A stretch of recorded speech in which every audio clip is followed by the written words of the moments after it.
Have you ever spent the night counting sheep, tossing and turning with your mind racing while your head just won't settle into that pillow?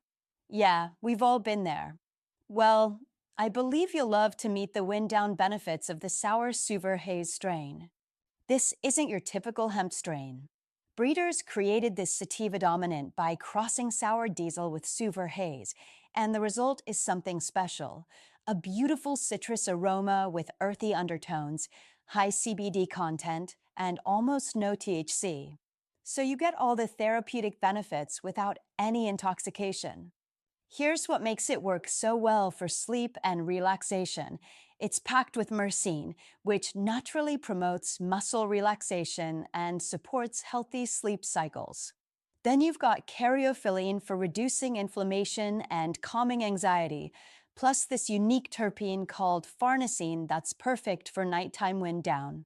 Together, these create a balanced entourage effect.